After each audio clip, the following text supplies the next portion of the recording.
ಗುರುಭ್ಯೋ ನಮಃ. ವಿಘ್ನೇಶ್ವರ ವಾಗ್ದೇವಿ ಪರಮಾತ್ಮನ ಪಾದಕ್ಕೆ ನಮಸ್ಕಾರವನ್ನ ಮಾಡ್ತಾ, ಗುರು ಹಿರಿಯರನ್ನ ಆರಾಧ್ಯ ದೇವರನ್ನ ಮನಸ್ಸಲ್ಲಿ ಸ್ಮರಣೆಯನ್ನ ಮಾಡ್ತಾ ಇವತ್ತಿನ ತರಗತಿಯನ್ನ ಪ್ರಾರಂಭ ಮಾಡೋಣ. ಕುಂತಿಯ ಕಥಾಭಾಗದಲ್ಲಿ ನಾವೆಲ್ಲರೂ ಇದ್ವಿ. ಅವಳು ಹಳೆಯ ದಿನಗಳನ್ನ ಮೆಲುಕು ಹಾಕ್ತಾ ಇದ್ದಾಳೆ. ಅವಳ ಜೀವನವನ್ನ ನಮ್ಗೆಲ್ರಿಗೂ ತಿಳಿಸ್ಕೊಡ್ತಾ ಇದ್ದಾಳೆ. ಏನಾಯ್ತು, ಯಾವ ಪರಿಸ್ಥಿತಿಯಲ್ಲಿ ಅವಳು ಅತೀವವಾದಂತಹ ನೋವು ಸಂಕಟಗಳನ್ನ ಪಟ್ಲು ಅಂತಕ್ಕಂಥ ವಿಚಾರ. ನಿನ್ನೆ ವಾಸುದೇವನ ಹತ್ರ ಕಥೆಯನ್ನ ಹೇಳ್ಬೇಕಾದ್ರೆ ತನ್ನ ಪತಿ ಕಣ್ಣು ಮುಂದೆನೆ ಬೆಂಕಿಯಲ್ಲಿ ಚಿತೆಯಲ್ಲಿ ಸುಡ್ತಾ ಇದ್ರು ಕೂಡ ಏನೂ ಮಾಡದೇ ಇರುವಂತಹ ಪರಿಸ್ಥಿತಿಯಲ್ಲಿ ಅಸಹಾಯಕಳಾಗಿ ನಾನು ನಿಂತಿದ್ದೆ ಅನ್ನೋ ನೋವನ್ನ ಆಕೆ ಹೇಳ್ಕೊಂಡ್ಲು. ಮುಂದುವರಿದ ಭಾಗವಾಗಿ ಹೇಳ್ತಾಳೆ, ಅಲ್ಲಿ ಪಾಂಡುರಾಜನ ಚಿತಾಗ್ನಿ ಆರ್ತಾ ಇದ್ದ ಹಾಗೇನೆ ಆ ಬೂದಿಯಲ್ಲಿ ನಾನು ಹೊಸದಾಗಿ ಹುಟ್ಟುದ್ನೇನೋ ಅನ್ನೋ ಒಂದು ವಿಚಿತ್ರ ಅರಿವು ನನಗಾಯ್ತು. ಯಾಕೆಂದ್ರೆ ನಾನು ಕಾಡಿಗೆ ಬರ್ಬೇಕಾದ್ರೆ ಒಬ್ಳೆ ಬಂದಿರ್ಲಿಲ್ಲ. ನಾನು, ಮಾದ್ರಿ, ಪಾಂಡುರಾಜ 3 ಜೀವಗಳು ಬಂದಿದ್ವಿ ಜೊತೆಯಲ್ಲಿ. ವಾನಪ್ರಸ್ಥ ಶ್ರಾದ್ದ ಮಾಡ್ಕೊಂಡು ಊರ್ಗ್ ಹೋಗೋದೇನೋ ಅಂತ ಇದ್ದಿದ್ದು ನನಗೆ ಮುಂದೆ ಮಹಾಭಾರತ ಯುದ್ಧ ಆಗತ್ತೆ ಅನ್ನೋ ಅರಿವು ಕೂಡ ಇರಲಿಲ್ಲ ನನಗೆ.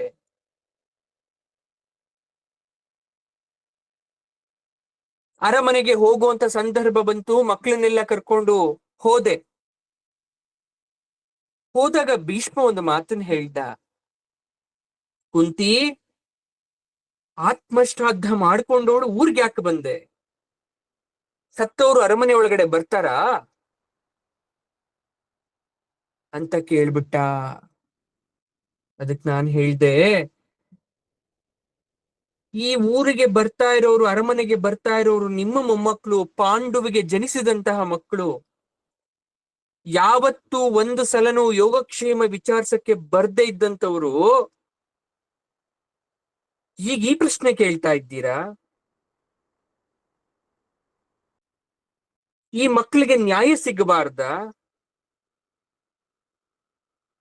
ಧೃತರಾಷ್ಟ್ರ ಪುತ್ರರನ್ನ ಹದ್ದು ಬಸ್ನಲ್ಲಿಟ್ಟು ನನ್ನ ಮಕ್ಳಿಗೂ ಕೂಡ ನ್ಯಾಯವನ್ನ ಕೊಡಿಸಿ ಅಂತ ಕೇಳ್ಕೊಂಡೆ. ಆಗ ಭೀಷ್ಮ ಹೇಳ್ದ, ಸತ್ತ ಪಾಂಡುವಿನ ಚಿತಾಭಸ್ಮ ಅಸ್ಥಿಯನ್ನ ಯಾಕೆ ತಂದೆ ಜೊತೆಲಿ ನೀನು? ನಿನ್ ಮಕ್ಳಿಗೆ ಏನು ದಾರಿ ಬೇಕೋ ಅದನ್ನ ಮಾಡ್ತಾನೆ. ಆದ್ರೆ ಈಗ ನೀನು ಬಂದಿರೋದ್ರಿಂದ ಬಹಳ ಕಲಹ ಆಗುತ್ತೆ ಎಂದ.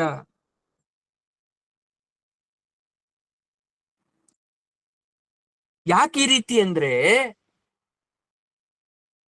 ಅಲ್ಲ ಅವ್ರಿಗೆ ಮಕ್ಕಳಾದಂತಹ ವಿಚಾರ ಎಲ್ಲವೂ ಕೂಡ ತಿಳಿದಿದ್ರು ಕೂಡ ಒಮ್ಮೆ ಕೂಡ ನೋಡುವಂತ ಸಾಹಸ ಯಾರೂ ಮಾಡ್ಲಿಲ್ಲ. ಕುಂತಿ ಬಂದು ನ್ಯಾಯ ಕೇಳ್ತಾ ಇದ್ದಾಳೆ. ತನ್ನ ಗಂಡನಿಗೆ ಬರ್ಬೇಕಾದಂತ ಸ್ಥಾನಮಾನವನ್ನ ಈಗ ಅವರ ಮಕ್ಕಳು ಕೊಡಿ ಅಂತ ಕೇಳ್ತಾ ಇದ್ದಾಳೆ. ಆದ್ರೆ ಭೀಷ್ಮ ಹೇಳ್ತಾ ಇದ್ದಾನೆ, ನೀನು ಹೇಳುವಷ್ಟು ಸುಲಭ ಅಲ್ಲ, ಬೇರೆ ಸಮಸ್ಯೆ ಇದೆ. ಬಂದಿದ ತಕ್ಷಣ ತಗೋ ಅಂತ ಕೊಡಕ್ಕಿಲ್ ಬೇರೆಯವರು ಕೂಡ ಇದ್ದಾರೆ, ಅವ್ರು ಒಪ್ಪಲ್ಲ.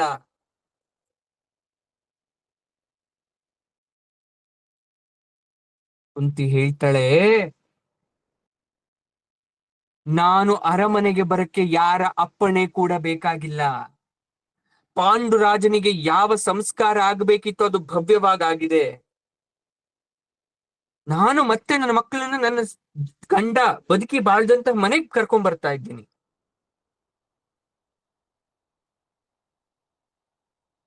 ಭೀಷ್ಮನಿಗೆ ಅರ್ಥ ಆಯ್ತು, ಒಪ್ಕೊಂತಾನೆ.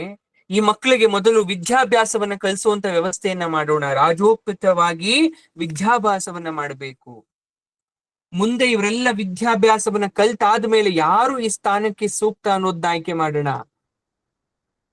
ಈಗ್ಲೇ ಅದರ ಮಾತನ್ನ ಎತ್ತದು ಬೇಡ ಅಂತ ಮಾತನ್ನ ತಳ್ಳಿ ಧೃತರಾಷ್ಟ್ರ, ಗಾಂಧಾರಿ ಇದ್ದಂತಹ ಅರಮನೆಯಲ್ಲಿ ಕುಂತಿ ಕೂಡ ಇದ್ದಾಳೆ. ವಿಧಿ ಏನ್ ಆಟ ಆಡ್ಸುತ್ತೋ ಅನ್ನೋ ಭಯ ಕಾಡ್ತಾ ಇದೆ.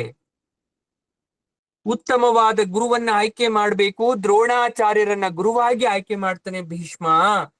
ದ್ರೋಣ ಬಡತನದ ಬೇಗಿಯಲ್ಲಿ ಬೆಂದು ಪರಶುರಾಮರ ಹತ್ರ ವಿದ್ಯಾಭ್ಯಾಸವನ್ನ ಕಲಿತು ಬಂದಿರ್ತಾನೆ.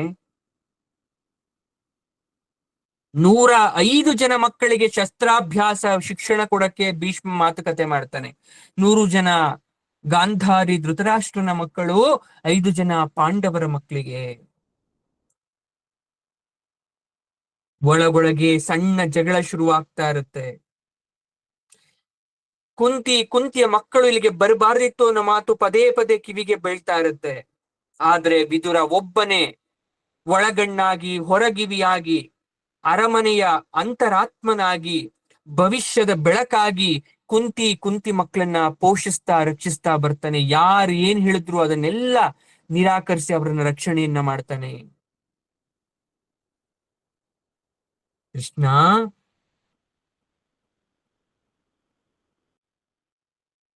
ನೀನೊಂದು ಮಾತು ಹೇಳ್ಕೊಟ್ಟೆ ನನಗೆ, ಎಲ್ಲರ ಮುಂದೆ ನೀನು ಮಾತಾಡ್ಬೇಡ.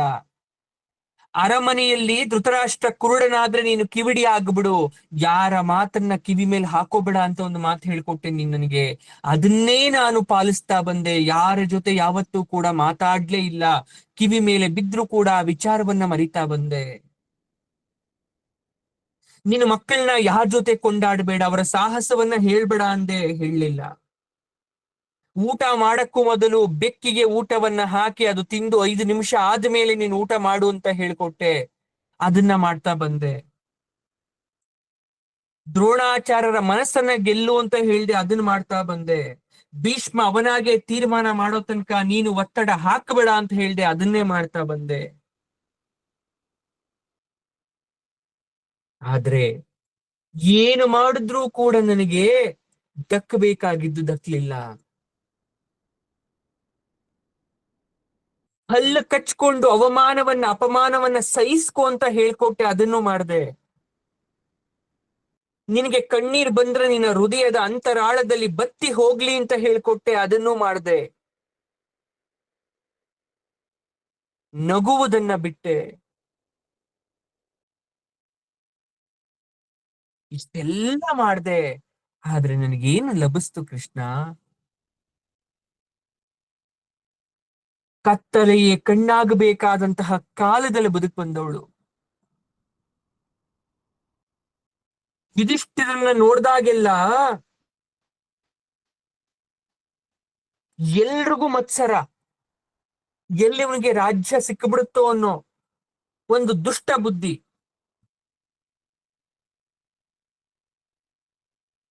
ಆ ರೀತಿ ಅವನನ್ನ ಸಂಭಾಳಿಸ್ಕೊಂಡ್ ಬಂದ್ರೆ ಭೀಮನನ್ನ ಸಮಾಧಾನ ಮಾಡ್ತಾ ಬಂದೆ. ಶಿವ ವಿಷವನ್ನ ಉಂಡು ಲೋಕನೆಲ್ಲ ಕಾಪಾಡ್ದ.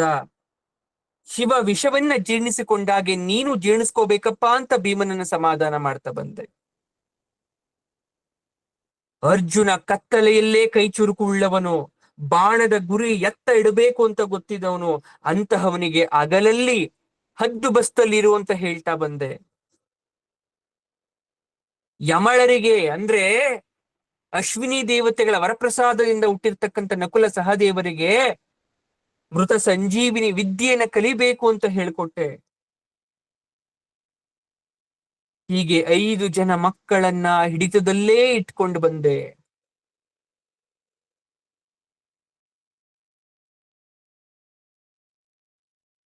ಹಳೆಯ ಚಕ್ರವರ್ತಿಯ ದಿಟ್ಟತನ, ದರ್ಪ, ಅಪ್ರಕಟ ಅಧಿಕಾರ ಎಲ್ಲಿಂದಲೋ ನನ್ನ ಮನ್ಸಿಗೆ ಬಂದಿತ್ತು. ಗಂಡ ಇಲ್ಲ ಅಂದ್ರೂ ಕೂಡ ಮಕ್ಕಳಿಗೆ ಸಂಸ್ಕಾರ ಕಲಿಸ್ಬೇಕಿತ್ತು, ನಾನು ಕಲಿಸ್ತಾ ಬಂದೆ. ಒಳ್ಳೆ ಬುದ್ಧಿ ಹೇಳ್ಕೊಟ್ಟೆ. ಕ್ಷಾತ್ರ ವಿದ್ಯೆಯಲ್ಲಿ ಬರ್ತಕ್ಕಂಥ ಕೆಲವೊಂದಷ್ಟು ವಿಚಾರವನ್ನು ತಿಳಿಸ್ಕೊಟ್ಟೆ. ಈ ವಿಚಾರ ಗಾಂಧಾರಿ ಧೃತರಾಷ್ಟ್ರರ ಗಮನಕ್ಕೂ ಬಂತು. ಮತ್ಸರ ತುಂಬಿತು. ಭೀಮನಿಗೆ ವಿಷಪ್ರಾಶಾನ ಯೋಜನೆ ಮಾಡಿದ್ರು. ಅರಗಿನ ಮನೆಯಲ್ಲಿ ನಮ್ಮನ್ನೆಲ್ಲ ಸುಟ್ಟಾಕೋಕೆ ವಂಚ ಮಾಡಿದ್ರು. ಕೃಷ್ಣ, ನೀನು ಬೆನ್ನಿಗಿದ್ರೆ ಸಾಕು ಅಂತ ಅನ್ಕೊಂಡೆ. ನೀನು ಗೋಕುಲದಲ್ಲಾದ್ರೂ ಇರು, ಬೆಣ್ಣೆಯನ್ನಾದ್ರೂ ತಿನ್ನು. ಯಾವ ರೀತಿ ಪೂತನಿ, ಶಕಟ, ತೃಣಾವರ್ಣ, ಅಘ, ಭಕ, ಕಂಸರನ್ನ ನೀನು ಎದುರಿಸ್ತೋ, ಕಾಲಿಯ ವಿಷದಿಂದ ನೀನ್ ಪಾರ ಹಾದಾಗೆ ನಮ್ಮನ್ನೆಲ್ಲ ಕಾಪಾಡ್ದೋ, ಧೃತರಾಷ್ಟ್ರ ಕೊಳಕು ಮಂಡಲ ಹಾವಿದ್ದಾಗೆ ಅವನನ್ನ ಸೋಕ್ಸಿದ್ರೆ ಸಾಕು, ಆ ಭಾಗ ಕೊಳ್ತೋಗ್ಬಿಡುತ್ತೆ, ಆ ವ್ಯಕ್ತಿ ಸತ್ತೋಗ್ತಾನೆ. ಅಂತಹವರ ಮಧ್ಯ ನೀನು ನನ್ನನ್ನ ಕಾಪಾಡ್ದೆ ಗೋವಿಂದ. ಕೃಷ್ಣ, ನಾವೆಲ್ಲ ಕಾಡ್ಗೆ ಹೋದಾಗ, ಕಾಡಲ್ಲಿ ನಾನು ವಾಸ ಮಾಡ್ಬೇಕಾದ್ರೆ ಮಹರ್ಷಿಗಳು ಮಂತ್ರಗಳನ್ನು ಉಪದೇಶ ಮಾಡಿದ್ರು ನನಗೆ. ಅವುಗಳಲ್ಲಿ ಬಹಳ ಮುಖ್ಯವಾದದ್ದು ಅಷ್ಟಾಕ್ಷರಿ ಮಂತ್ರ. ಪಾಂಡು ದೊರೆ ನನ್ ಜೊತೆ ಇರ್ಬೇಕಾದ್ರೂ ಕೂಡ ಲಕ್ಷ ಲಕ್ಷ ಸಲ ಜಪ ಮಾಡಿದ್ದೀನಿ, ಅದನ್ನ ಬಿಡದೆ. ದೂರ್ವಾಸರು ಕೊಟ್ಟಂತಹ ಅಭಿಚಾರಿಕ ಮಂತ್ರವನ್ನೂ ಕೂಡ ಪಠನೆ ಮಾಡಿದ್ದೀನಿ. ಆದ್ರೆ ಇಹಪರ ಸಾಧನಕ್ಕೆ ಅತ್ಯುತ್ತಮವಾದ ಮಂತ್ರ ಅಷ್ಟಾಕ್ಷರ ಮಂತ್ರ ಅಂತೆ. ಓಂ ನಮೋ ನಾರಾಯಣಾಯ, ನಮಸ್ತೆ ಅಸ್ತು ಮಾಮಾ ಹಿ ಗಂಸೀಹಿ ಅಂತ ನನ್ನ ಮಕ್ಕಳು ವೇದ ಮಂತ್ರ ಓದ್ತಾ ಇದ್ರು. ಅಂದ್ರೆ ನಿನಗೊಂದು ನಮಸ್ಕಾರ ಮಾಡ್ತೀನಿ, ದುಷ್ಟರಿಂದ ನಮ್ಮನ್ನ ರಕ್ಷಣೆ ಮಾಡು, ನಮ್ಮನ್ನ ಹಿಂಸಿಸ್ಬೇಡ ಅಂತ. ಅಡವಿಯಲ್ಲಿ ನನ್ನ ಮಕ್ಕಳು ಕಲ್ತಿದ್ದು ವೇದಗಳನ್ನ, ಸ್ಮೃತಿಗಳನ್ನ, ಸೂತ್ರಗಳನ್ನ. ಇಷ್ಟೆಲ್ಲ ಕಲ್ತವ್ರಿಗೆ, ವೇದಜ್ಞಾನ ಬಲ್ದವ್ರಿಗೆ ಯುದ್ಧ ಮಾಡಕ್ ಬರಲ್ಲ ಅಂತಲ್ಲ. ದುರ್ಯೋಧನನಿಗೆ ವೇದ ಕಲ್ಸಿದ್ರೆ ಕಲಿತಿರ್ಲಿಲ್ಲ, ಅವನ್ ತಲೆಗೆ ಹೋಗ್ತಾ ಇಲ್ಲ. ಯಾಕೆ ಅಂದ್ರೆ ಅವನಿಗೆ ಮೂಳೆಗೂ ಕೂಡ ಇಳಿಯಲ್ಲ ಜ್ಞಾನ, ಅವನ ಮನಸ್ಸಲ್ಲಿ ಮತ್ಸರ ತುಂಬಿದೆ. ಆದ್ರೆ ನನ್ನ ಮಕ್ಕಳ ಮನಸ್ಸಲ್ಲಿ, ನಮ್ಮ ಮನಸ್ಸಲ್ಲಿ ನೀನೇ ತುಂಬಿದ್ದೆ. ಹಾಗಾಗಿ ವೇದ ಅನ್ನೋದು ಬಹಳ ಸುಲಭವಾಗಿ ಬಂದ್ಬಿಡ್ತು ನನ್ನ ಮಕ್ಕಳಿಗೆ.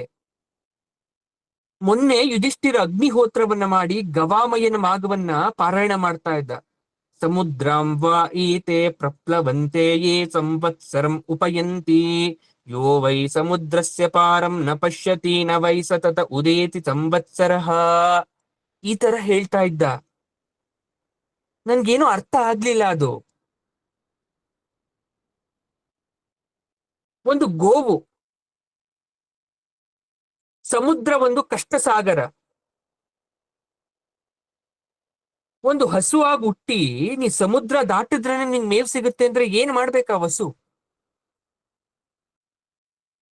ಅಥವಾ ನೀನು ಸದಾ ಕಾಲ ನೀನು ತಾಳ್ಮೆಯಿಂದನೇ ಇದ್ರೆ ನಿನ್ನನ್ನು ರಕ್ಷಿಸ್ಕೊಳೋದು ಹೇಗೆ? ಯಾವ್ದಾದ್ರೂ ಪ್ರಾಣಿ ನಿನ್ನನ್ನ ತಿನ್ನಕ್ ಬಂದಾಗ ನೀನ್ ಹಾಯಕ್ ಕಲ್ತಿರ್ಬೇಕಲ್ಲ. ಸಮುದ್ರದ ಆಚೆಗೆ ದಡ ಇದೆ, ಅದನ್ನ ನೋಡು. ಅದನ್ನೇನಾದ್ರೂ ನೀನ್ ಕಾಣ್ದೆ ಹೋದ್ರೆ ಮುಳುಗೋಗ್ತ್ಯಾ.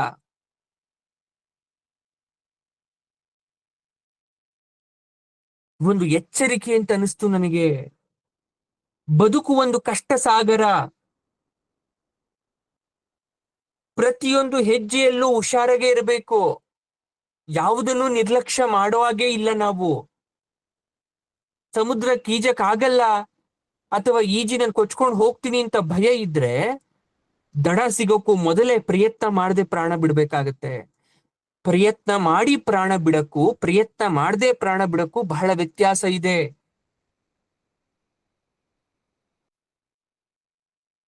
ಇಂದ್ರ, ನನ್ನ ದಾರಿಗೆ ಅಡ್ಡಲಾಗಿರ್ತಕ್ಕಂತ ಹಾವನ್ನ, ಪಕ್ಷಿಯನ್ನ ಕೊಲ್ಲು. ನನ್ನನ್ನ ಏನಾದ್ರೂ ಅದು ಕಚ್ಚಕ್ ಬಂದ್ರೆ ಅದು ದೂರ ಹೋಗ್ಲಿ ಅಂತ ಪ್ರಾರ್ಥನೆ ಮಾಡಿದೆ. ಹಾವು ಅಂದ್ರೆ ಧೃತರಾಷ್ಟ್ರ ಅಥವಾ ದುರ್ಯೋಧನ, ಪಕ್ಷಿ ಅಂದ್ರೆ ಶಕುನಿ. ಇದು ಭೀಮನಿಗೆ ಅರ್ಥ ಆಯ್ತು. ಇಂದ್ರಜಹಿ ದಂದಶೂಕಂ ಪಕ್ಷಿಣಂ ಯಃ ಸರೀಸೃಪಃ ದಂಕ್ಷಂಥಂ ದಶನಂತಂ ಅಂತ. ಅಂದ್ರೆ ಹಾವು ದುರ್ಯೋಧನ, ಅದರ ಜೊತೆ ಇರ್ತಕ್ಕಂಥ ಪಕ್ಷಿ ಶಕುನಿ, ಇವರಿಬ್ರು ಕಚ್ಚಕ್ ಬಂದ್ರೆ, ನಮಗೆ ದಾಳಿ ಮಾಡಕ್ ಬಂದ್ರೆ ನಮ್ಮನ್ನ ರಕ್ಷಿಸು ಅಂತ.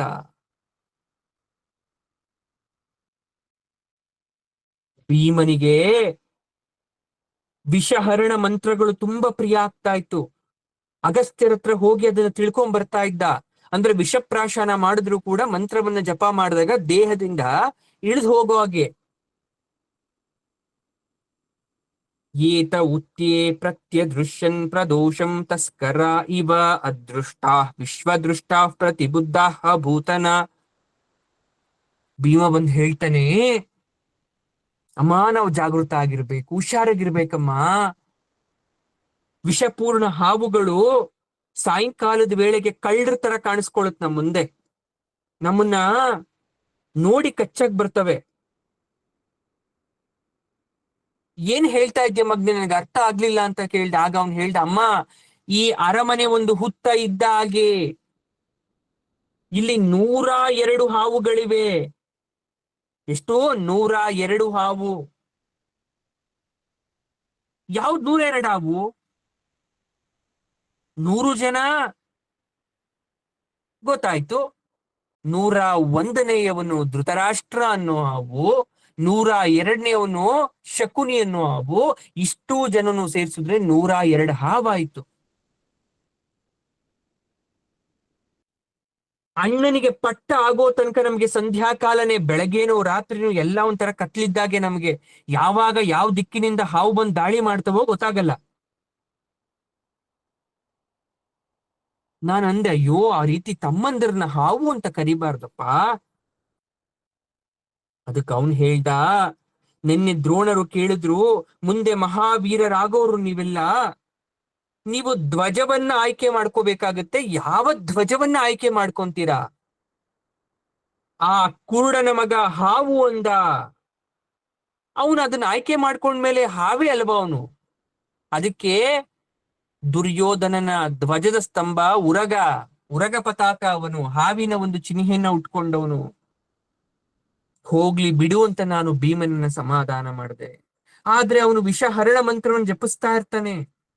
ಸೂರ್ಯೇ ವಿಷಮಾಸ ಜಾಮಿ ಧೃತಿಂ ಸುರಾವತೋ ಗೃಹೇ ಸೋಚಿನ್ನು ನಾಮ ರಾತೀನೋ ವಯಂ ರಾಮ ಆರೇ ಅಸ್ಯ ಯೋಜನಂ ಹರಿಷ್ಠಾ ಮಧುತ್ವಾ ಮಧುಲಾಚಕಾರ. ವಿಷಹರಣ ಮಂತ್ರ ಇದೆಲ್ಲ. ಇದನ್ನ ಪಠಣೆ ಮಾಡ್ತಾ ಇರ್ತಾನಂತೆ. ಅಂದ್ರೆ ಯಾವಾಗ ಏನ್ ಬೇಕಾದ್ರೂ ಆಗಬಹುದು. ನಮ್ ಮುನ್ನೆಚ್ಚರಿಕೆಯಲ್ಲಿ ನಾವಿರ್ಬೇಕಲ್ವಾ. ಅಂದ್ರೆ ಅರ್ಥ ಏನು ಅಂದ್ರೆ, ಒಂದು ವೇಳೆ ನನ್ನ ದೇಹಕ್ಕೆ ವಿಷ ಸೇರಿಬಿಟ್ರೆ, ನನ್ನ ದೇಹದಲ್ಲಿ ಸೇರಿರ್ತಕ್ಕಂಥ ವಿಷವನ್ನ ಇದೋ ಸೂರ್ಯನಲ್ಲಿ ಸಂಯೋಜನೆ ಮಾಡ್ತಾ ಇದ್ದೇನೆ. ಯಾಕಂದ್ರೆ ಸೂರ್ಯನಿಗೆ ಯಾವ ನಂಜು ಕೂಡ ತಾಗೋದಿಲ್ಲ. ಹಾಗಾಗಿ ಇದರಿಂದ ಕೇಡಿಲ್ಲ. ನನ್ನ ದೇಹದಲ್ಲಿರೋ ಅಂಶ ಎಲ್ಲ ನಾನು ಸೂರ್ಯನಿಗೆ ಕೊಡ್ತಾ ಇದ್ದೀನಿ. ಅವನು ಅಮರ, ಅಮೃತವನ್ನ ಕುಡ್ದಿರೋನು. ನನ್ನಲ್ಲಿ ವಿಷ ಪ್ರಸರಣ ತುಂಬ್ಕೊಂಡ್ಬಿಟ್ಟಿರುತ್ತೆ. ಹಾಗಾಗಿ ನನ್ನ ವಿಷವನ್ನ ಯಾರಿಗಾದ್ರೂ ದಾನ ಮಾಡ್ಬೇಕು.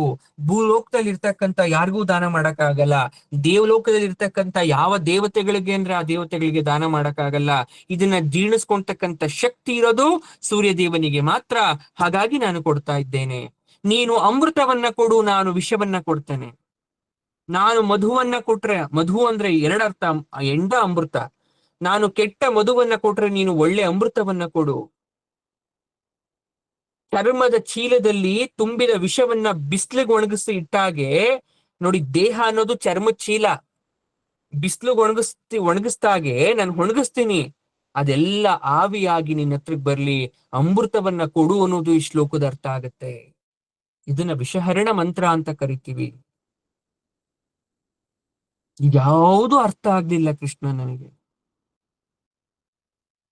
ಇನ್ನೊಂದು ಉದಾಹರಣೆ ಕೊಟ್ಟ. ಅಮ್ಮ, ಈ ಅರಮನೆ ಅನ್ನೋದು ಹೆಂಡದ ಕಾರ್ಖಾನೆ. ಇಲ್ಲಿ 100 ಕೌರವರೇ ಹೆಂಡ ತುಂಬಿದ ಚೀಲ. ನಾನೇ ಸೂರ್ಯ.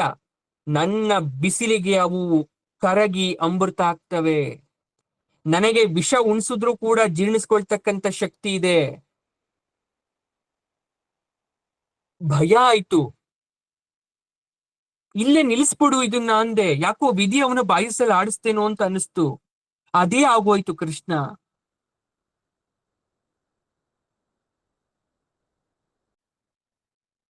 ಯಾಕೆ ಅಂದ್ರೆ ದಾಯಾದಿ ಮತ್ಸರ ಅಂತಕ್ಕಂಥ ವಿಷವನ್ನ ಜೀರ್ಣಿಸ್ಕೊಳ್ಳೋದು ಬಹಳ ಕಷ್ಟ.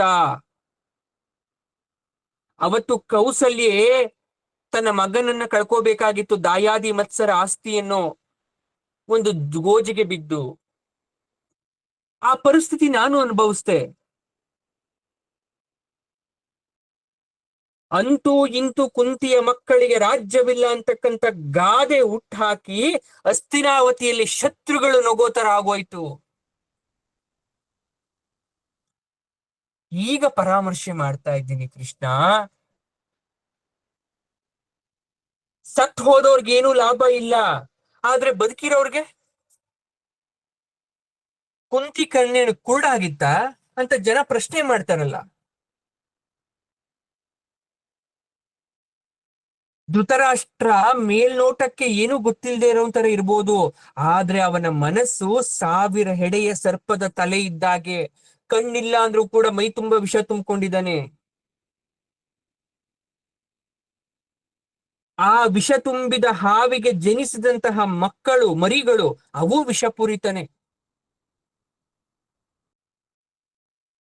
ಅರಗಿನ ಮನೆಯ ಸಂಚು ತಿಳಿದ ಮೇಲೆ ಶಕುನಿಯ ಭಯಾನಕತೆಯ ಕುಟಿಲ ಅರ್ಥ ಆಗೋಯ್ತು. ವಿದುರನ ಹತ್ರ ಕೇಳಿದೆ, ಈ ಶಕುನಿಗ್ ನಾನು ಏನ್ ಮೋಸ ಮಾಡಿದ್ದೆ, ಯಾಕೆ ನನ್ನನ್ನು ಕಾಡ್ತಾ ಇದ್ದಾನೆ ಅಂತ. ಆಗ ವಿದುರ ಹೇಳ್ದ, ಸೀತೆಯನ್ನ ಅಪಹರಣ ಮಾಡಿದವನು ರಾವಣ. ಬಂಧನವಾದದ್ದು ಸಮುದ್ರಕ್ಕೆ. ಸಮುದ್ರಕ್ಕೆ ಸೇತುವೆ ಯಾಕೆ ಕಟ್ಟಬೇಕು ಅಂತ ಸಮುದ್ರ ರಾಜ ನಾನೇನ್ ತಪ್ಪು ಮಾಡಿದ್ನ ಅಂತ ಕೇಳಿದ್ರೆ, ರಾವಣನ ಹತ್ಯೆ ಮಾಡಕ್ಕೆ ಸಮುದ್ರದ ಮೇಲೆ ಸೇತುವೆ ಕಟ್ಲೇಬೇಕಾಯ್ತು.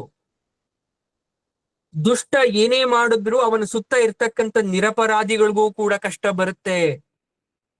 ಕುಂತಿ, ಈ ವಿಚಿತ್ರ ಹಾವು ಯಾರ ಕಿವಿಯನ್ನ ಕಚ್ಚುತ್ತೋ ಅವರು ಬೇರೆಯವ್ರು ಸಾಯ್ತಾರೆ. ಅಂದ್ರೆ ಶಕುನಿ ಹಾವು ಅದು ಕಚ್ಚಿ ಸಾಯಿಸಲ್ಲ, ಅದು ಹೋಗಿ ದುರ್ಯೋಧನನ ಕಿವಿ ಕಚ್ಚುತ್ತೆ, ಆ ಕಿವಿಯಲ್ಲಿ ಕಚ್ಚಿದವರು ಸಾಯ್ತಾರೆ.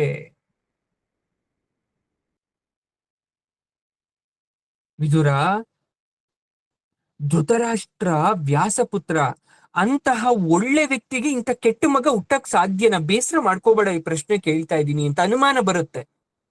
ಎಷ್ಟು ಪುಣ್ಯ ಕೆಲಸ, ಎಷ್ಟು ಪರಮಾತ್ಮನನ್ನ ದರ್ಶನ ಮಾಡಿದವರು, ಪರಮಾತ್ಮನ ಅಂಶದಿಂದ ಹುಟ್ಟಿರೋರು, ಅಂತ ಹೊಟ್ಟೆಲ್ ಹುಡ್ತುವಂತವ್ರಿಗೆ ಯಾಕೆ ಈ ಮಕ್ಕಳು? ತಂದೆ ತಾಯಿ ಒಳ್ಳೆಯವರಾಗಿದ್ರು ಯಾಕೆ ಕೆಟ್ಟ ಸಂತಾನ ಆಗುತ್ತೆ ಅವ್ರಿಗೆ? ಪಾಪ ಕಾರ್ಯ ಮಾಡ್ತಕ್ಕಂಥ ಮಕ್ಕಳು ಯಾಕೆ ಹುಟ್ಟತಾರ ಅವ್ರಿಗೆ? ಹಾಗಾದ್ರೆ ತಪ್ಪಲ್ವಾ ಇದು? ಈ ಗೊಂದಲಕ್ಕೆ ಏನು ಉತ್ತರ ಕೊಡ್ತೇನೆ ನೀನು? ವಿದುರ ಹೇಳ್ತಾನೆ, ಲೋಕವನ್ನೇ ಬೆಳಗುವ ಸೂರ್ಯ ಕತ್ತಲೆಯನ್ನ ಆಹಾರ ತರ ತಿಂತಾನೆ. ಅವನು ಆ ಕತ್ತಲೆಯನ್ನ ತಿಂದು ತಿಂದು ತಿಂದು ಬೆಳಗಾಗ್ಬೇಕು. ಅದೇ ತರ ವ್ಯಾಸರು ಕೂಡ ಲೋಕದ ಕತ್ತಲೆ ತೊಳಿತಕ್ಕಂಥ ಸೂರ್ಯರ ರೀತಿ. ಅವ್ರು ತಿಂದಿರೋ ಕತ್ತಲೆ ಎಲ್ಲ ಮೊದಲು ಧೃತರಾಷ್ಟ್ರನ ರೂಪದಲ್ಲಿ ವಾಂತಿ ಆಯ್ತು, ಆಮೇಲೆ ಪಾಂಡು ಹುಟ್ಟದ. ಅರ್ಥ ಆಗ್ತಾ ಇದ್ಯಾ? ಆ ಲೋಕದ ಕತ್ತಲೆ ಅಂದ್ರೆ ರಾಕ್ಷಸ ತತ್ವನೆಲ್ಲ ಅವ್ರು ಫಸ್ಟ್ ತಿಂದಿದ್ರು, ಅದು ವಾಂತಿ ಆಯ್ತು. ಯಾರ ರೂಪದಲ್ಲಿ? ಧೃತರಾಷ್ಟ್ರ, ಅವನು ಹಿರಿಮಗ. ಆಮೇಲೆ ವಾಂತಿ ಮಾಡಿದ್ದು ಪಾಂಡುವನ್ನ, ಜನಿಸಿದ್ದು ಪಾಂಡು. ಏನ್ ಆಶ್ಚರ್ಯ ಇದ್ರಲ್ಲಿ?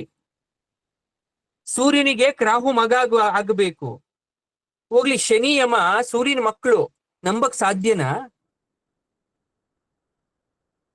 ಭೂಭಾರ ಹರಣಕ್ಕೆ ಇವೆಲ್ಲ ಉಪಕರಣ, ವೆಪನ್ಸ್ ಇದ್ದಾಗಷ್ಟೇ ಇವರೆಲ್ಲ. ಸೂರ್ಯನು ಭ್ರಮೇಲ್ ಬದುಕ್ತಾ, ಇವ್ನು ನನ್ನ ಮಗನೇ ಅಲ್ಲ, ಇಷ್ಟು ಕಪ್ಪಾಗಿದ್ದಾನೆ, ನನ್ನ ಸುಂದರವಾಗಿದ್ದೀನಿ, ಯಮ ಮಗನೇ ಅಲ್ಲ, ರೂಪ ವಿರೂಪ ಆಕಾರ ವಿಕಾರವಾಗಿದೆ ಅಂತ. ಆದ್ರೆ ಅವನು ಕೊಟ್ಟಂತಹ ಉತ್ತರ ನನಗೆ ಸಮಾಧಾನ ಬರಲೇ ಇಲ್ಲ. ಯಾರೋ ಕಿವಿಲ್ ಬಂದ್ ಹೇಳ್ದಾಗಾಯ್ತು, ಕುಂತಿ ನಿನ್ನ ದಾರಿ ನೀನ್ ಹೋಗಮ್ಮ, ನಿನಗ್ ಕಾಲಿಗೆ ಶಕ್ತಿ ಬಂದ್ರೆ ಸಾಕಲ್ವಾ? ನೋಡಕ್ಕೆ ಕಣ್ಣಿದ್ರೆ ಸಾಕಲ್ವಾ? ಎಲ್ರ ಸಮಸ್ಯೆ ಯಾಕೆ ಯೋಚನೆ ಮಾಡ್ತೀಯ? ಬೆಳಕಿದೆ ಅನ್ನೋದು ಎಷ್ಟು ಸತ್ಯನೋ, ಕತ್ತಲೆ ಅನ್ನೋದು ಅದು ಸತ್ಯ. ನಿದ್ರೆ ಅನ್ನೋದು ಎಷ್ಟಿದ್ಯೋ, ವಿಶ್ರಾಂತಿ ಅನ್ನೋದು ಎಷ್ಟಿದ್ಯೋ, ಎದ್ದಾಗ ಯೋಚನೆ ಮಾಡೋದು ಅಷ್ಟೇ ಸತ್ಯ. ನಿದ್ರೆ ಅನ್ನೋದು ಒಂದು ವ್ಯಾಪಾರ ಮಾಡಕ್ ತಯಾರಿ ಅಷ್ಟೇನೆ. ಕಷ್ಟ ಅನ್ನೋದು ಸುಖಕ್ಕೆ ಹಾಕೋ ಬ್ರೇಕು, ಕಡಿವಾಣ. ಅದು ಸುಖಕ್ಕೆ ಓಡ್ತಾ ಇರುತ್ತೆ ಕುದುರೆ, ಆ ಕುದುರೆನ ಬ್ರೇಕ್ ಹಾಕಬೇಕು ಅಂದ್ರೆ ಕಷ್ಟ ಬರಲೇಬೇಕು ಮನುಷ್ಯನ್ಗೆ. ಸ್ವಾತ್ಮ ಚಿಂತನೆಗೆ, ಸ್ವಾಧ್ಯಾಯನಕ್ಕೆ ಸಂಬಳ ಕೊಟ್ಟು ರಜೆ ಕೊಟ್ಟ ಹಾಗೆ, ಅಥವಾ ಸುರಕ್ಷಿತವಾಗಿ ನಾವ್ ಇಲ್ಲಿಂದ ಇನ್ನೊಂದ್ ಕಡೆ ಪ್ರಯಾಣ ಮಾಡ್ಬೇಕು ಅಂದ್ರೆ ಒಂದು ನಕ್ಷೆ ಇರೋ ಹಾಗೆ ನಮ್ಮ ಬದುಕಲ್ಲಿ ಸುಖ ಅನ್ನೋ ಗೆರೆಗಿಂತ ಕಷ್ಟ ಅನ್ನೋ ಗೆರೆನೇ ಜಾಸ್ತಿ, ಅದ್ರಲ್ಲಿ ಹೋಗೋರೆ ಜಾಸ್ತಿ ಜನ. ಹಂಗ ಕೃಷ್ಣ, ವನವಾಸದಲ್ಲೂ ನಾನು ನಿನ್ನ ಹೆಸರನ್ನ ಹೇಳೋದ್ ಬಿಡ್ಲಿಲ್ಲ, ನಿನ್ನ ಧ್ಯಾನ ಮಾಡೋದ್ ಬಿಡ್ಲಿಲ್ಲ. ಕಣ್ಬಿಟ್ಟಾಗ ಕೃಷ್ಣ, ಕತ್ತಲಾದ ಕೇಶವ, ಊಟ ಸಿದ್ದಿರ್ಬೇಕಾದ್ರೆ ಮಾಧವ, ಸಿಕ್ಕಾಗ ಗೋವಿಂದ, ಹಿಡಿಂಬನ ಕತ್ತು, ಅಥವಾ ಅವನು ಹತನಾದಾಗ ಕೃಷಿಕೇಶ, ಅಜ್ಞಾತ ವಾಸದಲ್ಲಿರ್ಬೇಕಾದ್ರೆ ನಾರಾಯಣ ಅಂತ ಪ್ರತಿ ಬಾರಿ ನಿನ್ನ ಸ್ಮರಣೆಯನ್ನ ಮಾಡ್ದೆ. ಯಾಕಂದ್ರೆ ನಮ್ಮನ್ನ ರಕ್ಷಣೆ ಮಾಡಿ ಕೈ ಹಿಡಿದಂತ ಆಪತ್ಸಖ ನೀನೇ. ಗೂಡು ಬಿಟ್ಟು ಹಾರದಂತ ಪಕ್ಷಿಗೆ ರೆಕ್ಕೆ ಬಡ್ದು ಹಾರಕ್ ಬರಲ್ಲ. ಅಂತಹ ಗೂಡು ಬಿಟ್ಟು ನಮಗೆ ಹಾರ ಕಲಿಸಿದಂತ ಗರುಡ ನೀನೇ. ಯಾಕಂದ್ರೆ ರೆಕ್ಕೆ ಪುಕ್ಕ ಬಲಿದೇನೆ ಹಸ್ತಿನಾವತಿಯಿಂದ ಬಂದ್ಬಿಟ್ವಿ. ಹಾರಾಟ ಸ್ಪರ್ಧೆಗೆ ಹೋಗು ಅಂದ್ರೆ ಹೇಗ್ ಹೋಗಕ್ಕಾಗತ್ತೆ? ನೀನು ಗರುಡನಾಗಿ ಬಂದು ನಮ್ಗೆ ಕಲ್ಸ್ಕೊಟ್ಟೆ. ಮತ್ಸ್ಯಾವತಾರಿಯಾದಂತಹ ನೀನು ಮಹಾಮತ್ಸ್ಯ ಯಂತ್ರದಲ್ಲಿ ಕೂತ್ಕೊಂಡು ಮಾಯೆ ಬೀಸಿ ದೃಪದನ ಪುತ್ರಿಯನ್ನ ನನ್ನ ಮಕ್ಕಳಿಗೆ ಗಂಟ್ ಹಾಕೋ ತರ ಮಾಡ್ದೆ. ಮಹಾಪ್ರಳಯದಿಂದ ರಕ್ಷಣೆ ಮಾಡ್ದೆ. ನಿನಗೆ ಎರಡ ಸಾವಿರಾರು ಹೆಸರುಗಳಿದೆ. ಅದೇ ತರ ನನಗೂ ಆಪತ್ತುಗಳು ಸಾವಿರಾರು ಬಂದ್ವು. ಆದ್ರೆ ಆ ಸಾವಿರ ಕಷ್ಟಗಳು ಬಂದಾಗ್ಲೂ ಕೂಡ ನಿನ್ನ ನಾಮವನ್ನ ಜಪಿಸಿ ನಾನು ಎಲ್ಲ ಕಷ್ಟದಿಂದ ಪಾರಾದೆ.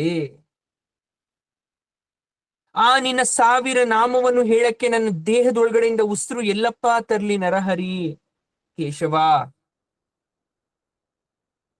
ನಾವು ಪ್ರಾಣ ಬಿಟ್ಟು ಸತೋದ್ವಿ ಅಂತ ಹಸ್ತಿನಾವತಿ ಹಾವುಗಳು ಖುಷಿ ಪಟ್ರು, ತರ್ಪಣ ಬಿಟ್ರು ನಮ್ಮ ಹೆಸರಲ್ಲಿ. ಏಕ ಚಕ್ರಪುರದಲ್ಲಿ ಕಾಂಪಿಲ್ಯದಲ್ಲಿ ಕಣ್ಣೆದ್ರೆ ಇದ್ರೂ ಕೂಡ ನನ್ನ ಮಕ್ಕಳನ್ನ ಕಂಡಿಡಿಲಿಲ್ಲ.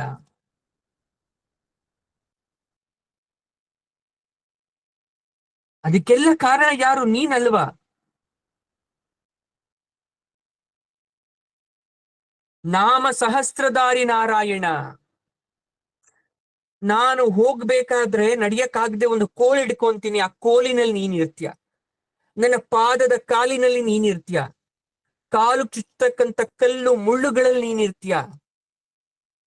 ಸರಿ ದಾರಿ ತಪ್ಪು ದಾರಿ ನೀನಿರ್ತೀಯ, ಧೈರ್ಯವಾಗಿ ನೀನಿರ್ತೀಯ. ಆಹಾ, ಈ ಬಡ ಅತ್ತೆಯ ಮೇಲೆ ಅದೆಷ್ಟು ಪ್ರೀತಿ ನಿನಗೆ ಕೃಷ್ಣ. ಇದೋ ನಿನಗೆ ನಮೋ ನಮಃ. ಈಗ ನೆನಪಿರೋದು ಒಂದೇ ಮಂತ್ರ, ಅದು ನಿನ್ನ ಹೆಸರು. ಅದೇ ನನ್ನ ಉಸಿರು. ಇವಾಗ ನೀನ್ ಹೆಸರೇ ನನ್ನ ಉಸಿರು, ಕೃಷ್ಣ ಅನ್ನೋದೇ ನನ್ನ ಉಸಿರು.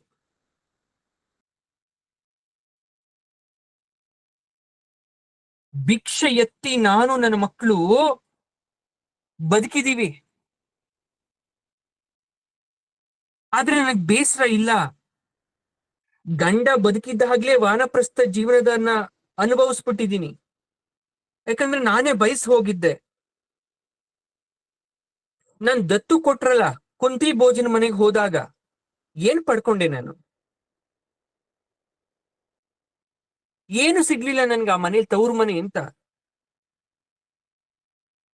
ಹೋಗ್ಲಿ, ಗಂಡನ್ ಜೊತೆ ಬಂದು ಕಾಡ್ಗ್ ಹೋದ್ಮೇಲೆ ಬಂದ ಮೇಲೆ ನೀನ್ ಯಾಕೆ ಬಂದೆ ಅನ್ನೋ ಪ್ರಶ್ನೆ ಆಯ್ತು. ಹಕ್ಕನ ಪ್ರಶ್ನೆ ಮಾಡಿದ್ರು, ಭಿಕ್ಷೆ ಹಾಕದಂಗ್ ನಮ್ಮನ್ನ ಇಟ್ಕೊಂಡ್ರು.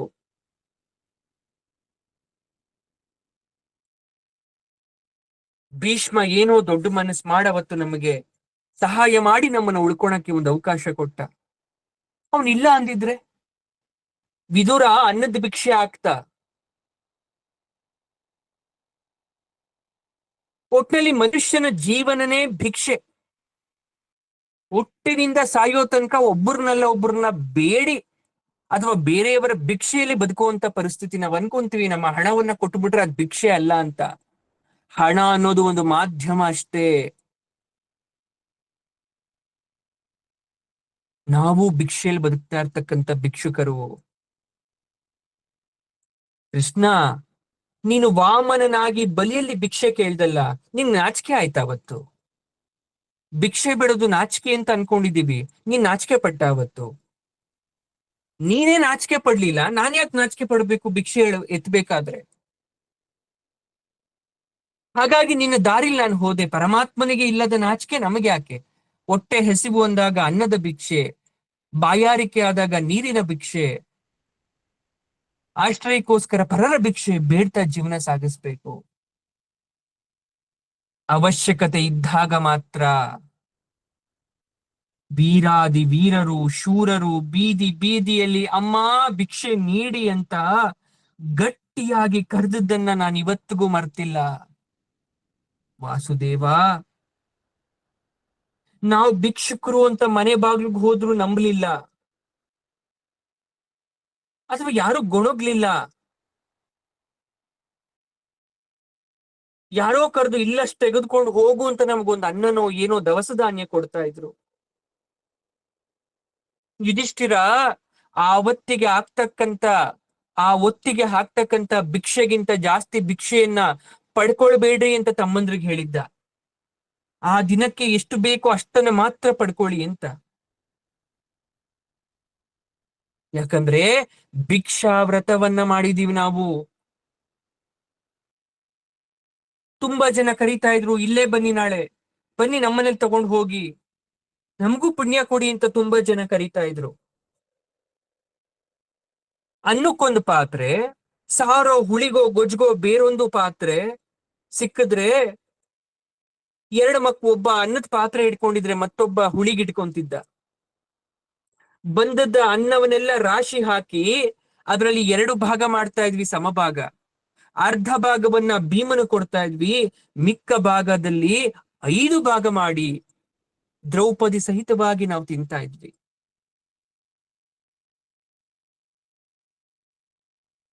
ದೊರೆತ ರಸವನ್ನೆಲ್ಲ ರುಚಿ ನೋಡದೆ ಮಕ್ಕಳು ತಿಂತಾ ಇದ್ರು. ಬೆಣ್ಣೆ ಕಾಯಿಸಿ ತುಪ್ಪ ಹಾಕ್ತೀನಿ ತಿನ್ರಪ್ಪ ಅನ್ನೋ ತಾಯಿ ಭಾಗ್ಯ ನನಗ್ ಬರ್ಲೇ ಇಲ್ಲ.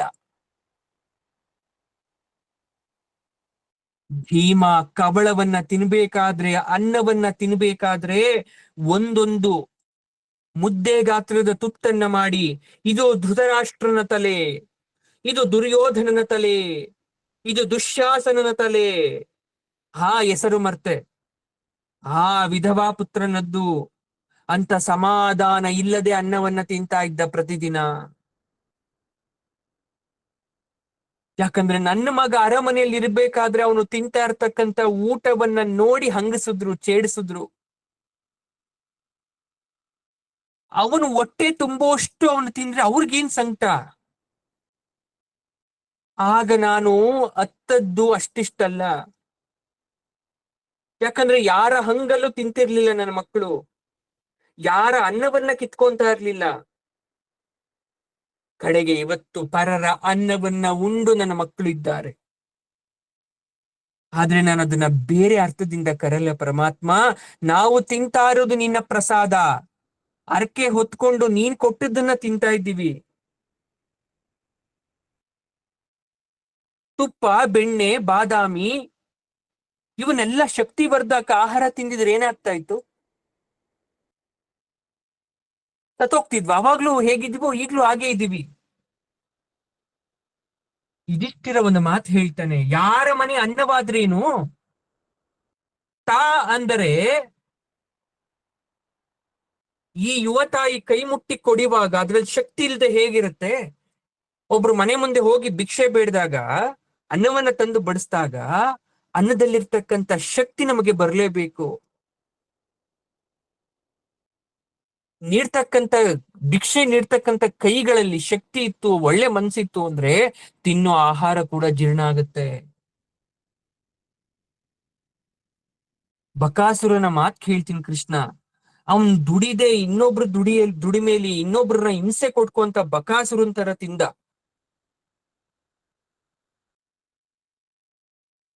ಆದ್ರೆ ಅವನ್ಗೆ ಯಾರು ಏನು ಹೇಳಕ್ ಆಗ್ತಾ ಇರ್ಲಿಲ್ಲ. ಮುಂದೊಂದ್ ದಿವ್ಸ ಭೀಮನೆ ಅವನಿಗೆ ಹತ್ಯೆಯನ್ನ ಮಾಡಿ ಬಂಡಿ ಬಂಡಿ ಹಣ್ಣವನ್ನ ತಿಂದ. ನನ್ನ ಮಗ ಏನಾದ್ರೂ ಧೃತರಾಷ್ಟ್ರನ ಅನ್ನ ಕಿತ್ಕೊಂಡ್ ತಿಂದಿದ್ನ, ಅಥವಾ ಅವನ ಮಗ ದುರ್ಯೋಧನನ ಅನ್ನ ಕಿತ್ಕೊಂಡ್ ತಿಂದಿದ್ನ? ಕಿತ್ಕೊಂಡ್ ತಿಂದಿದ್ದ ಅವರು ನಮ್ಮನ್ನ. ಯುದ್ಧಕ್ಕೆ ಹಣ ಬೇಕು ಅಂದ್ಬಿಟ್ಟು 4 ವರ್ಷದ ಮುಂಗಡ ತೆರಿಗೆಯನ್ನ ಜನಗಳ ಮೇಲೆ ಹೇರಿಸಿ ಆ ದುಡ್ಡನ್ನ ಕಿತ್ಕೊಂಡ ದುರ್ಯೋಧನ. ಹಾಗಾದ್ರೆ ನಿಜವಾದ ಬಕಾಸುರರು ಯಾರು? ಕಾಂಪಿಲ್ಯದ ಭಿಕ್ಷಾನುಭವ. ಯಾವತ್ತೂ ಆ ಊರಲ್ಲಿ ಯಾರು ಕೂಡ ಭಿಕ್ಷೆನೇ ಬೇಡ್ಲಿಲ್ವಂತೆ. ಅಂತಹ ಸಮೃದ್ಧವಾದಂತಹ ಕಾಂಪಿಲ್ಯ, ಅಷ್ಟು ಸಮೃದ್ಧವಾದ ನಾಡು ಪಾಂಚಾಲ ದೇಶ. ಅಲ್ಲಿ ನನ್ನ ಮಕ್ಕಳು ನೋಡಿದವರೆಲ್ಲ ನಂಬುತ್ತಾರೆ, ನೀವು ನಿಜವಾಗ್ಲೂ ಬ್ರಾಹ್ಮಣರ?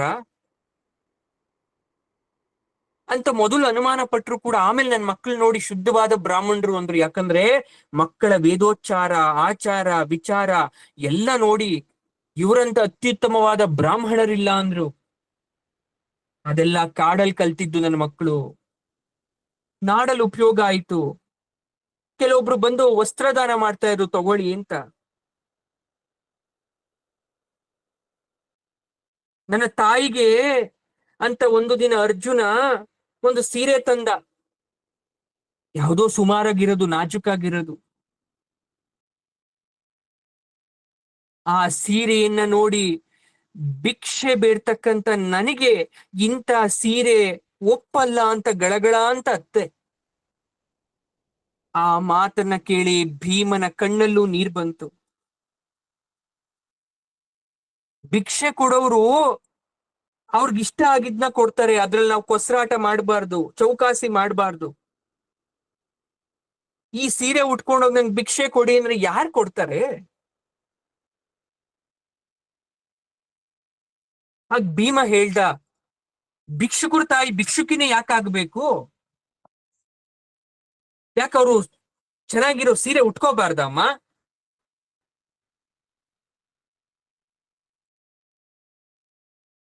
ಇದೆಲ್ಲ ಅವನ ಹೆಚ್ಚಿನ ಮಾತು. ಮನೆಯಲ್ಲಿ ಕರೆದು ಬ್ರಾಹ್ಮಣರ ತಿರುಕರಂತೆ ಬಾಗಿಲಲ್ಲಿ ನಿಂತ್ಕೊಂಡು ಭಿಕ್ಷೆ ಬೇಡ್ತಾ ಇದ್ದೀರಾ, ಒಳಗಡೆ ಬಂದು ದಾನ ಸ್ವೀಕರಿಸಿ ನೀವು ಊಟ ಮಾಡಿ ಅರಸು ಹೋಗಿ ಅಂತ ಪಾದ ಪೂಜೆಗೆ ಮಣೆ ಹಾಕಿ ಸಿದ್ಧ ಮಾಡ್ತಾ ಇದ್ರು. ಆದ್ರೆ ಯುಧಿಷ್ಠಿರ ಯಾವತ್ತೂ ನಮ್ಮನ್ನ ಬಿಟ್ಟು ಒಂದು ಹಗಳು ಅನ್ನವನ್ನ ತಿಂತಾ ಇರ್ಲಿಲ್ಲ. ನನಗೊಬ್ಳು ತಾಯಿ ಇದ್ದಾಳೆ, ಅವಳ ಕೈಯಲ್ಲೇ ಊಟ ಮಾಡೋದು ನನ್ನ ವ್ರತ, ನೀವು ಯಾರು ಅಡ್ಗೆ ಮಾಡ್ಕೊಟ್ರು ಉಣ್ಣೋದಲ್ಲೇ ಅವಳ ಜೊತೆನೆ, ಇಷ್ಟ ಇದ್ರೆ ಅನ್ನವನ್ನ ದಾನ ಮಾಡಿ, ಇಲ್ಲ ಅಂದ್ರೆ ಬೇಡ ಅಂತ ಬರ್ತಾ ಇದ್ದ.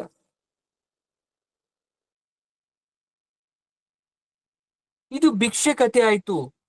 ದ್ರುಪದಿನ ಮದುವೆ ಮಾಡ್ಕೊಂಡಂತಹ ಕತೆ ಹೇಳ್ತೀನಿ. ರಾಜಪುತ್ರಿಗೆ ಸ್ವಯಂವರ, ಊರ್ ಬಿಡ್ಬೇಕು ಅನ್ಕೊಂಡ್ವಿ. ಅದಕ್ ಬ್ರಾಹ್ಮಣ ಒಬ್ಬ ಹೇಳ್ದ, ಅಲ್ಲರಿ ಯಾರೋ ವಿವಾಹ ಆದ್ರೆ ನೀವ್ಯಾಕು ಭಿಕ್ಷುಕರು ಯಾಕೆ ಊರ್ ಬಿಟ್ಟು ಹೋಗ್ಬೇಕು? ಆಗ ಭೀಮ ಹೇಳ್ದ, ಅರಮನೇಲಿ ಹೇಗಿದ್ರು ಮದ್ವೆ, 4 ದಿವಸ ಅಲ್ಲಿ ಹೋಗ್ಬಿಟ್ರೆ ಹೊಟ್ಟೆ ತುಂಬಾ ಊಟ ಸಿಗುತ್ತಲ್ಲ, ಭಿಕ್ಷೆ ಬೇಡುವಂತಹ ಪರಿಸ್ಥಿತಿ ನಮ್ಗಿರಲ್ಲ. ಆಗ ಬೇಡ ಅಂದ ಯುಧಿಷ್ಠಿರ. ಆದ್ರೆ ಆ ಬ್ರಾಹ್ಮಣ ಬಿಡದೆ, ಅಲ್ಲೇ ಹೋಗಿ ಭಿಕ್ಷೆ ಬೇಡ್ತಿರೋ, ಊಟ ಮಾಡ್ತಿರೋ, ಮೃಷ್ಟಾನ ಬಿಟ್ಟಿ ಸಿಗ್ಬೇಕಾದ್ರೆ ಯಾಕೆ ಈ ರೀತಿ ಮಾಡ್ತಾ ಇದ್ದೀರಾ, ಬನ್ನಿ ಅಂತ ಬಲವಂತ ಮಾಡ್ದ. ಹೊರಟ್ವಿ. ಯಾಕೋ ಶಕುನ ಸರಿ ಬರ್ತಾ ಇಲ್ಲ. ಕುಂಬಾರ ಶೆಟ್ಟಿ ಮನೆ ಹತ್ರ ಹೋದ್ವಿ. ಏನೋ ಪ್ರೇರಣೆ ಆಯ್ತೋ ಗೊತ್ತಿಲ್ಲ, ಅವ್ನು ಶ್ರೀಮಂತ ಕುಂಬಾರ ಶೆಟ್ಟಿ. ನಮ್ಮ ನೋಡ್ದವನು ಸಡಗರದಿಂದ ನೆಲಮಾಳಿಗೆಯ ಬಿಡಾರದಲ್ಲಿ ವಸತಿ ಮಾಡ್ದ. ಏನೋ ಪ್ರೇರಣೆ ಆಯ್ತು, 1-2 ದಿವಸ ಇಲ್ಲೇ ಇದ್ದು ಮುಂದಕ್ಕೆ ಹೋಗೋಣ ಅಂದೆ. ಅದು ನೆಲಮಾಳಿಗೆ, ಬಣ್ಣ ಬಣ್ಣದ ಮಡಕೆ, ಗೊಂಬೆಗಳು. ಆ ಗೊಂಬೆ ಎಂದಿದ ತಕ್ಷಣ ನನಗೆ ಭಯ ಆಯ್ತು ಕೃಷ್ಣ. ನನ್ನ ಆಟದ ಬಾಲ್ಯದ ದಿನ ನೆನಪು ಮಾಡ್ಕೊಂಡೆ. ಈ ಗೊಂಬೆ ಆಟ ನನ್ನ ಇಲ್ಲಿ ತಂದು ನಿಲ್ಲಿಸ್ಬಿಡ್ತು ಅಂತ ಅನ್ಕೊಂಡೆ. ಪಾಂಚಾಲ ಅಂದ್ರೆ, ಪಾಂಚಾಲಿಕ ಅಂದ್ರೆ ಗೊಂಬೆ ಅನ್ನೋ ಅರ್ಥ ಬರುತ್ತೆ. ಅದು ನನಗ್ ಬಹಳಷ್ಟು ಭಯ ಆಗೋಯ್ತು. ದ್ರುಪದ ನಂದನನ ಮಗಳಿಗೆ ಸ್ವಯಂವರ, ಊರ ತುಂಬ ನಾನಾ ದೇಶದ ರಾಜಪುತ್ರರು ಬಂದಿದ್ದಾರೆ. ಆಗ ಧೃತರಾಷ್ಟ್ರನ ಮಕ್ಕಳು ಬಂದಿರ್ಬೇಕು ಅಂತ ಅನ್ಕೊಂಡೆ. ಅವ್ರ ಮುಂದೆ ಕಾಣಿಸ್ಬಾರ್ದು ಅನ್ಕೊಂಡೆ. ಅರಮನೆ ಹತ್ರ ಹೋಗೋದೇ ಬೇಡ ಅನ್ಕೊಂಡೆ.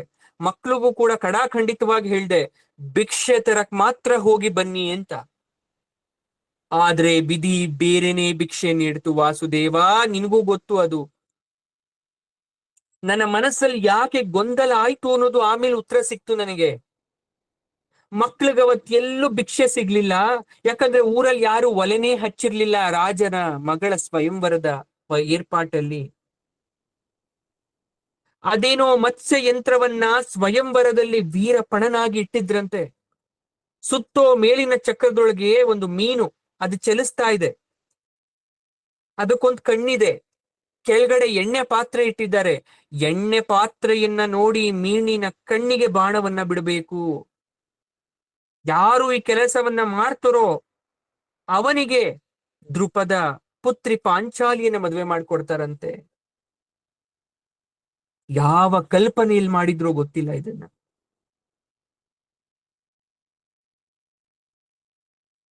ಇದೆಲ್ಲ ವಿದುರ ಆಮೇಲೆ ಹೇಳ್ದ ನನಗೆ. ಮುಂದೆ ರಾತ್ರಿ ಆದ್ರೂ ಮಕ್ಕಳು ವಾಪಸ್ ಮನೆಗ್ ಬರ್ಲೇ ಇಲ್ಲ. ಉಪವಾಸ ಇದ್ದು ಇದ್ದು ಹೊಟ್ಟೆಲ್ ಸಂಕಟ ಆಗ್ತಾ ಇದೆ, ಹಾಗೇ ಮಲಗ್ದೆ. ಬೆಳಗಿನ ಜಾವದ ಸಮಯ ಯಾರೋ ಬಾಗಲ್ ತಟ್ಟಿದ ಶಬ್ದ ಆಯ್ತು. ಮಕ್ಕಳು ಅಂತ ಬಂದೆ, ತೆಗದೆ ಬಾಗ್ಲನ್ನ. ವಿಧಿ ಅಲ್ಲಿ ಹೇಗೋ ಕಾದಿತ್ತು. ನೋಡು, ಆಚೆ ಎಲ್ಲ ಒಳಗೆ ನನ್ನ ಬಾಯಲ್ಲೇ ನನ್ನ ಬಾಯಲ್ಲಿ ಹೇಳಿಸ್ಬಿಡ್ತು ವಿಧಿ ಅವತ್ತು. ಯುಧಿಷ್ಠಿರ ಸುಮ್ನೆ ಒಳಗೆ ಬಂದಿದ್ದ ಸಮಸ್ಯೆ ಇರ್ತಿರ್ಲಿಲ್ಲ. ಅಮ್ಮ, ಇವತ್ತು ಭರ್ಜರಿ ಭಿಕ್ಷೆ ದೊರೆತಿದೆ ನೋಡು, ಬಾ, ಬಾಗಿಲನ್ನ ತೆಗಿ ಎಂದ. ಸುಮ್ಮನೆ ಬಾಗ್ಲಂತ ಹೇಳ್ದೆ. ಅದೇನಿದೆಯೋ ನೀನೇ ನೋಡು ಬಾ ಅಂದ. ಹೊಟ್ಟೆಗೆ ಊಟ ಇರ್ಲಿಲ್ಲ, ಸಂಕಟ, ಹಸಿವು, ಆಯಾಸ ಆಗಿತ್ತು, ಬೇಸರ. ನಿದ್ರೆ ಮಾಡಿ ಎದ್ದಿದ್ದೆ, ಕಣ್ಣು ಮಬ್ಬಾಗಿತ್ತು. ನನ್ ಕತ್ಲೆ ಏನು ಕಾಣಿಸ್ತಾ ಇರ್ಲಿಲ್ಲ, ನಿದ್ದೆಯ ಮಂಪರು. ಇದು ದೈವ ಮಾಡಿಸ್ತಂತ ಮಾಯೆ. ನನ್ನ ಬಾಯಿ ಏನಂತೂ ಸರಿ, ಬಂದು ನೋಡೋದೇನಿದೆ, ಅದೇನೇ ತಂದಿದ್ರು ಸಮನಾಗಿ ಹಂಚ್ಕೊಂಡು ಊಟ ಮಾಡಿ ಅಂದ್ಬಿಟ್ಟೆ. ಇದ್ದದ್ದು ಕುಂಬಾರನ ಮನೆ, ಅದೇನು ಮದುವೆಯಲ್ಲಿ ಬೀಗರ ಮನೆನ. ಬಂದವಳು ಸೊಸೆ, ಅವಳಿಗೆ ಆರ್ತಿ ಎತ್ತಿ ಒಳಗೆ ಕರ್ಕೊಂಬೇಕು ಅನ್ನೋ ಅರ್ಥದಲ್ಲಿ ಅವನು ಹೇಳ್ದ. ಅಲ್ಲಿ ಆರ್ತಿ ಎತ್ತಕ್ಕೂ ಯಾರೂ ಇರ್ಲಿಲ್ಲ, ನಾನು ವಿಧವೆ. ಬಾಗಿಲ ತನಕ ಬಂದ ಸೊಸೆಯನ್ನ ಸ್ವಾಗತಿಸಕ್ಕೆ, ಪ್ರಥಮ ಸ್ವಾಗತಕ್ಕೆ ಕರ್ದ. ನಾನು ಅರ್ಥವನ್ನ ಮಾಡ್ಕೊಳ್ದೆ ಅದನ್ನ ಹೇಳ್ಬಿಟ್ಟೆ. ನನ್ನ ಮಾತನ್ನ ಕೇಳಿ ಯುಧಿಷ್ಠಿರ ಸ್ತಬ್ಧನಾದ. ಯಾರು ಒಳಗೆ ಬಂದ ಹೆಜ್ಜೆಯ ಸಪ್ಪಳವೇ ಇಲ್ಲ. ಅವನು ರಾಜ ಅಂತಾರೆ. ರಾಜನಾದವರು ಮಗಳನ್ನ ಕಳಿಸ್ಬೇಕಾದ್ರೆ ವಾದ್ಯ ಬೇಡ್ವಾ, ತಾಳ ಬೇಡ್ವಾ, ಮೇಳ ಬೇಡ್ವಾ, ಸಡಗರ ಬೇಡ್ವಾ? ಹೋಗ್ಲಿ, ನನ್ನ ಮಕ್ಕಳು ಅರಮನೆಗೆ ಹೋಗಿದ್ದಾರೆ ಅನ್ನೋ ವಿಚಾರ ಕೂಡ ಗೊತ್ತಿಲ್ವಲ್ಲ. ಅರ್ಜುನ ಯಂತ್ರ ಅದನ್ನ ಬಗ್ಗಿಸಿ ಅದಕ್ಕೆ ಬಾಣವನ್ನ ಬಿಟ್ಟ ಅಂತಕ್ಕಂಥ ಕನಸೇನಾದ್ರೂ ಬಿದ್ದಿತ್ತ ನನಗೆ? ವೀರಾದಿ ವೀರರಿಗೆ ಬಗ್ಗದಂತ ಯಂತ್ರ ಅರ್ಜುನ ಅದನ್ನ ಒಡೆದಾಕ್ತಾ ಅಂದ್ರೆ ಎಂತ ಮಾಯೆ! ಅನರ್ಥ ಆಗೋಯ್ತು ಕೃಷ್ಣ. ಯುಧಿಷ್ಠಿರ ನನ್ನ ಮಾತನ್ನ ಹಿಡ್ಕೊಂಬಿಟ್ಟ. ತಾಯಿಯ ಮಾತನ್ನ ತೆಗೆದಾಕಬಾರ್ದು, ಇದನ್ನೇ ಮುಂದುವರ್ಸೋಣ ಅಂದ. ನಾನು ಓಡಿ ಬಂದು ಹೇಳ್ದೆ, ಅಯ್ಯೋ ದಡ್ಡ, ನಾನು ಮುದುಕಿ ಕಣೋ. ಹಿಂದೆ ಮುಂದೆ ಯೋಚನೆ ಮಾಡದೆ ಹೇಳಿರೋ ಮಾತಕ್ಕೆ ಅರ್ಥ ಇರಲ್ಲ. ಶಾಸ್ತ್ರ ಇದಕ್ಕೆ ಒಪ್ಪಲ್ಲ ಕಣಪ್ಪ. ನಾನ್ ಆಡಿದ್ದನ್ನ ಮನ್ಸಿಂದ ತೆಗ್ದಾಕು. ಗೆದ್ದು ಬಂದವನು ಅರ್ಜುನ, ಅರ್ಜುನನ ಹೆಂಡತಿ ಆಗಿರ್ಲಿ ಅವಳು. ಅದಕ್ಕೆ ಯುಧಿಷ್ಠಿರ ಹೇಳ್ದ, ಶ್ರೀರಾಮ ಹಿಂದೆ ದಶರಥನ ಮಾತನ್ನ ಏನಾದ್ರೂ ಮತ್ತೆ ಪ್ರಶ್ನೆ ಮಾಡದ್ನ? ಅದು ಅವಿವೇಕನ ವಿವೇಕನ?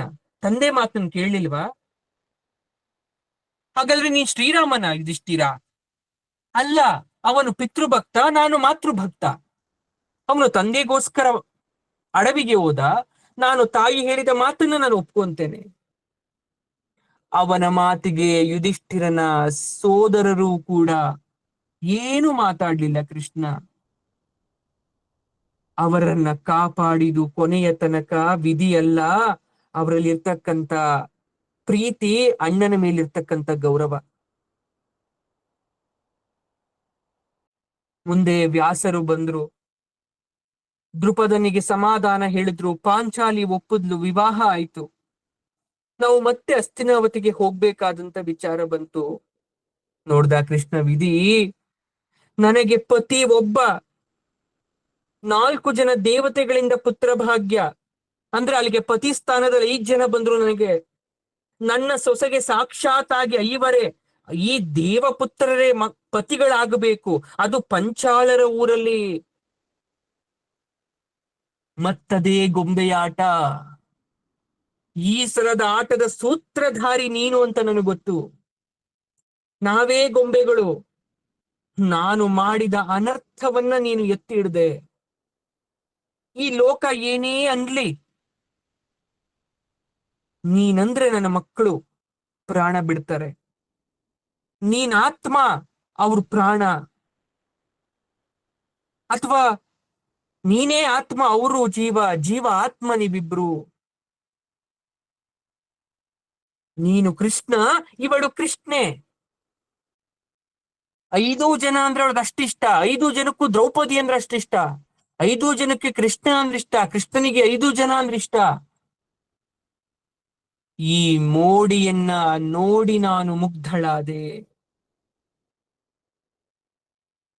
ವಿಧಿ ಎಲ್ಲಿಂದ ಎಲ್ಲಿಗೆ ಕರೆದುಕೊಂಡು ಹೋಗಿ ನಿಲ್ಲಿಸ್ತು ನಮ್ಮನ್ನೆಲ್ಲ.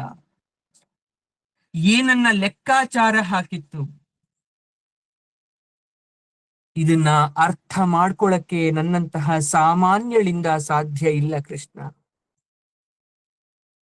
ಆದ್ರೆ ಏನೇ ನಡೆದ್ರೂ ಕೂಡ ಒಂದಕ್ಕೊಂದು ಸಂಬಂಧ ಇರುತ್ತೆ ಅನ್ನೋದು ಇದನ್ನೆಲ್ಲ ನೋಡಿದಾಗ ಅರ್ಥ ಆಗುತ್ತೆ. ಯಾವುದೂ ಸುಮ್ಮನೆ ಆಗೋದಿಲ್ಲ, ಕಾರಣ ಇಲ್ಲದೆ ಏನೂ ನಡೆಯೋದಿಲ್ಲ. ಹಲವಾರು ಪ್ರಶ್ನೆಗಳು ಹುಟ್ಟುತ್ತೆ ನಮ್ಮ ಮನಸ್ಸಲ್ಲಿ. ಆ ಎಲ್ಲಾ ಪ್ರಶ್ನೆಗಳಿಗೆ ಉತ್ತರ ಸಿಗ್ಲೇಬೇಕು ಅಂತ ಏನಿಲ್ಲ. ಸಿಕ್ಕಂತಹ ಉತ್ತರಗಳೆಲ್ಲ ಸರಿ ಇರುತ್ತೆ ಅಂತ ಏನಿಲ್ಲ. ಉತ್ತರ ಸಿಕ್ಕಿದ್ರು ಪ್ರಶ್ನೆನೇ ಅರ್ಥ ಆಗಿರಲ್ಲ. ಹೀಗೆ ಮನುಷ್ಯನ ಜೀವನ ಅನ್ನೋದು ಗೊಂದಲಮಯ. ಯಾವಾಗ ಅಂದ್ರೆ ಅತಿಯಾದ ಆಲೋಚನೆಯನ್ನ ಮಾಡಿದಾಗ, ಅದೆಷ್ಟೋ ವಿಚಾರವನ್ನ ಬಿಟ್ಬಿಟ್ರೆ, ಅದಕ್ಕೆ ಅರ್ಥವನ್ನ ಹುಡುಕಕ್ ಹೋದ್ರೆ ಬದುಕು ಸುಂದರವಾಗಿರುತ್ತೆ.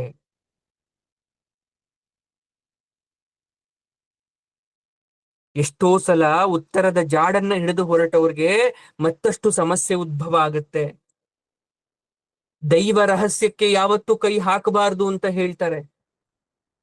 ಮಾನುಷ ಪ್ರಯತ್ನಕ್ಕಿಂತ ದೈವ ಪ್ರಯತ್ನ ಹೆಚ್ಚು ಅಂತ ಹೇಳ್ತಾರೆ.